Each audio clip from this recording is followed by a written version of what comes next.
नमस्कार मित्रांनो, स्वागत आहे तुमचं आपल्या चॅनलवर. चला सोबत गणितासोबत थोडं खेळूया, मज्जा करूया आणि समजून घेऊन सोबत रिझल्ट काढूया आपण.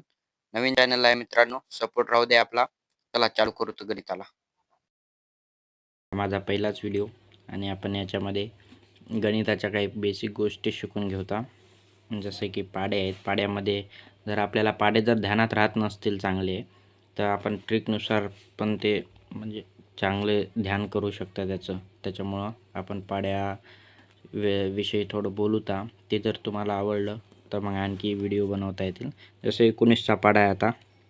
19 एक 19, 19 दोन्ही 38, 19 त्रिक 57, 19 चौक 76, 19 पाचा 95, 19 सांग 114, 19 सात 133, 19 आठ 152, 19 नम 171, 19 दहा 190. हा 19चा पाढा आहे. हा पाढा प्रत्येक जणाला पाठ होऊ शकत नाही, त्याच्यामुळं याला कसं ध्यानात ठेवायचं ते आपण पाहून घेऊया एकदा. आता मला सांगा, 19च्या पाढ्यात आपल्याला तर्कसंगत काय दिसत आहे? किंवा 1, 1च्या नंतर 3, 3च्या नंतर 5, 5च्या नंतर 7, 9, 11, 13, 15, 17 आणि 19 हे सगळे जे विषम संख्या आहेत ते लगातार विषम संख्या 1 ते 19पर्यंत शेवटी दशक स्थानच्या जागी आणि खाली 5च्या नंतर दशक आणि शतक स्थानच्या जागी विषम संख्या आलेल्या आहेत पूर्ण एका साईडला, डाव्या साईडला. आणि उजव्या साईडला कोणता तर्क आहे? तर सुरुवातीला 9 आहे, 9मधून -1 8, मग 7, मग 6, मग 5, मग 4, मग 3, मग 2, मग 1, मग 0 अशा पद्धतीनं दिलेलं आहे. म्हणजे एका साईडला, डाव्या साईडला 1 ते 19पर्यंत पूर्ण विषम संख्या आहेत आणि उजव्या साईडला 9 पासून उतरत्या क्रमाने 9, जसं 9 8 7 6 5 4 3 2 1 0 अशा पद्धतीने हे दिलेलं आहे. तर अशा पद्धतीने आपण कमी वेळ घालून पेपरच्या टाईमला असं करू शकतो. जर आता दुसरा पाढा घ्यायचा म्हणलं, हे समजलं, तर 18चा पाढा घेऊन पाहू. तर 18च्या पाढ्यामध्ये काय आपल्याला तर्क लावता येईल ध्यान ठेवण्यासाठी? तर लिहून घेतो आधी पाढा. 18 एक 18, 18 दोन 36, 18 त्रिक 54, 18 चौक 72, 18 पाचा 90, 18 सांग 108, 18 सात 126, 18 आठ 144, 18 नऊ 162, 18 दे 180. तर या 18च्या पाढ्यात आपल्याला आता काय दिसत आहे पहा. इथं पण सुरुवातीला जे 5 11 पाचे आहे, 18 पाचे आहे, त्या 5 अंकापर्यंत पहा. 1, हा 1, हा 3, हा 5, हा 7 आणि हा 9. हे 9पर्यंत इथं पण विषम संख्या दिलेल्या आहेत 1 ते 9पर्यंत.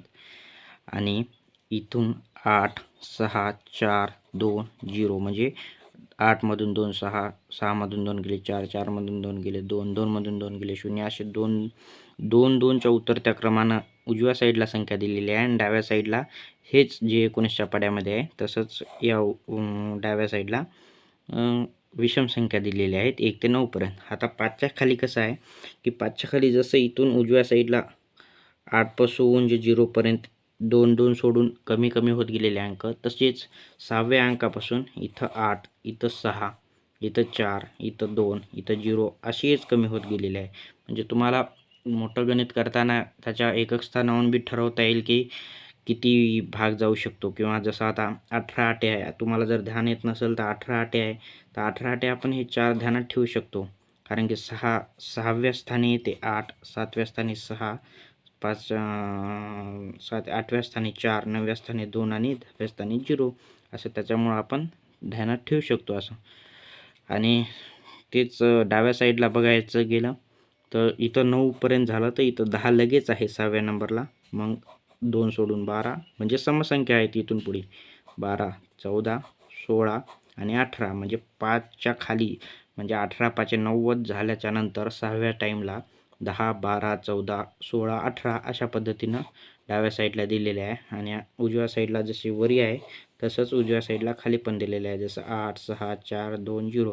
त्याच्यानुसार आता उदाहरण घेऊन जर आपल्याला एखाद्याला येत नसेल की बा 18 ते काय आपल्याला माहीत नाही आहे समजा, किंवा 18 त्रिक काय आपल्याला माहीत नाही, तर 1 3 5 7 हे आपल्याला फक्त एवढंच ध्यानात ठेवायचं आहे सुरुवातीला. 1 3 5 7 9 5पर्यंत आपले विषम संख्याच आहेत. त्याच्यामुळं काय करायचं, आपल्याला जर आता समजा 18 चोक काढायचा असेल तर काय येते 18 चोक विषम संख्या आधी डाव्या साईडच्या बघायच्या 1 3 5 आणि 7 चोकला येत आहे 7 तर हे 7 घ्यायचं डाव्या साईडला आणि उजव्या साईडचं काय ट्रिक आहे आपली की 8 6 4 2 1 असे एका एकानं कमी होत 2 2 कमी होत जाणार आहे तर इथं 8 इथं 6 इथं 4 इथं 8 6 4 इथं 2 इथं 0 म्हणजे 7च्या नंतर काय आलं 2 म्हणजे 18 चोक 72 असं ट्रिक दिलेली आहे. अशी तुम्ही म्हणजे पाडा किंवा गुणून असं 18 गुणिले 7 18 गुणिले 14 असं करण्यापेक्षा तुम्ही डायरेक्ट असं सुद्धा करू शकता. चला तर मग अशाच नवीन नवीन व्हिडिओसाठी लाईक करा, शेअर करा, सबस्क्राईब करा. आपलं नवीन चॅनल आहे, सपोर्ट करा आणि पाड्यावरच्या अशाच ट्रिक जर पाहिजे असतील आणि तर कमेंट करा नक्की.